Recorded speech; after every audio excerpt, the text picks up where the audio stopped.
Ayun guys, so kinakabahan ako. Tingnan natin kung masakit ba yung gagawin sa akin. So, dito na tayo.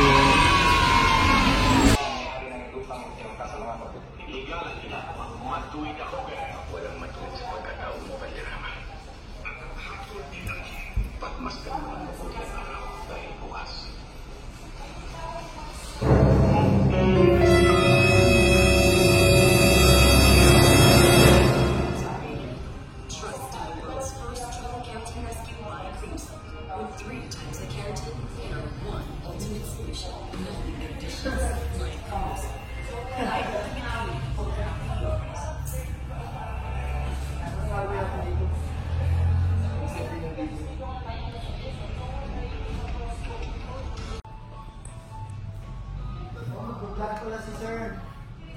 Hindi kasama sir. Hindi kasama. Kaya nalibot. Masakit ba yan natin? Maybe. Pero mas masakit yung bunot ng ngipin. Yes. Kaya yan.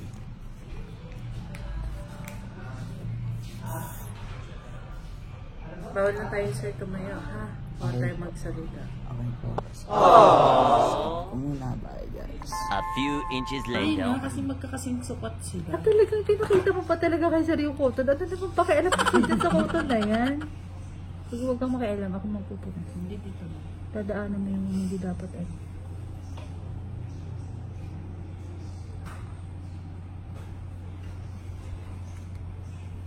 Hindi sir. Sige. Pagbalik na lang yun. So, ayun guys, tapos na siya. Yun yung siya ganun. Hindi na yung pain tolerance mo sa sakit. So, ayan. Hindi na lang natin yung ointment para makauwi na tayo. Update ko ako pag ayun na nga, andito na tayo sa ating kwarto. So, ayun, nakikita nyo naman, sobrang pula pa ng labi ko. May nilagay sila dyan na pigment. So, hindi ko pa siya pwedeng basahin or pwedeng i-rub. Kasi kailangan daw 24 hours na gano'n. Meron silang binigay na ointment na every 30 minutes, as in, kahit tulog ka, kailangan mong maglagay. Para siguro hindi siya ma-irritate. And yung sa paglalagay naman nila is hindi naman ganun kasakit. Siguro mahina lang talaga yung pain tolerance ko, kaya kada lapat na kuryente. Although meron naman silang anesthesia, pero para sa akin is kulang pa. So yun, i-try nyo yung kanilang liping. Kasi yung labi kasi sobrang itim yan kasi nag-ayos ako dati, so tinigil ko nga para bumalik yung aking red lips dati nung kabataan ko, then di na, so kinailangan ko na magpa-pigment. So kita nyo naman na mamagapa at pulang-pula pa.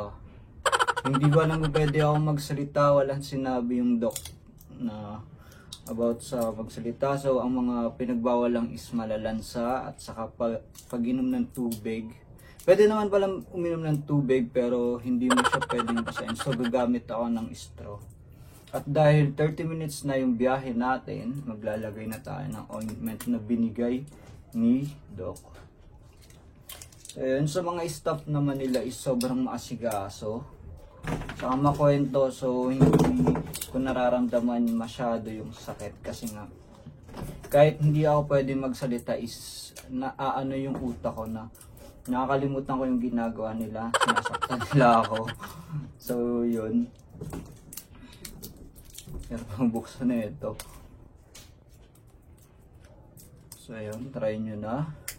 Then guys, hindi pa pala ito yung final result ko. So ito is first session pa lang, then babalik ako after a month para sa ating final look.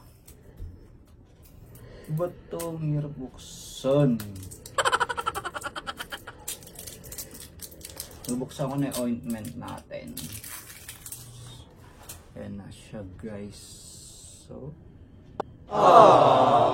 vitamin A plus vitamin D ointment. So, para siyang yung ano, yung pampahid.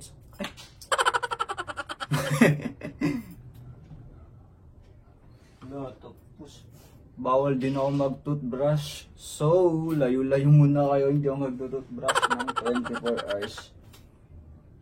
Hanggang na siya. Eh.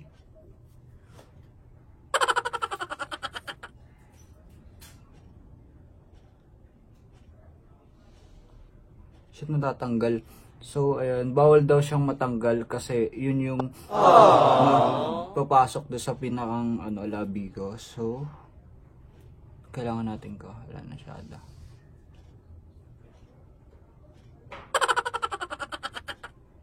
Bawal siyang i-ano, paglapatin. Ano ba to? So, ayun. So, may natanggal. So, hindi ko alam kung okay lang ba yun. Then, yung final ano pala niya look ng per session is makikita daw natin 3 days. So i-update ko kayo guys pag nakita na natin. So meron din dito. Hindi ko alam kung paano siya gamitin. Pero after 24 hours daw na pwede na siyang basta is pwede na siyang gamitin. So hindi ko natanong ng maayos kasi nga nagmamadali ako anong oras na. So gutom na rin ako. Yan nabalitaan ko, bawal akong kumain ng malansa. So, hindi ko alam kung anong kakainin ko ngayon. Noodles na lang siguro. So, ayun lang guys. So, pinakita ko lang sa inyo yung aking tsura ngayon. Mukha akong pato. Okay lang yan guys. Makikita natin yung final result after 3 weeks. So, magbabalik tayo guys after 3 days. 3 days pala, hindi 3 weeks after 3 days. Bye guys!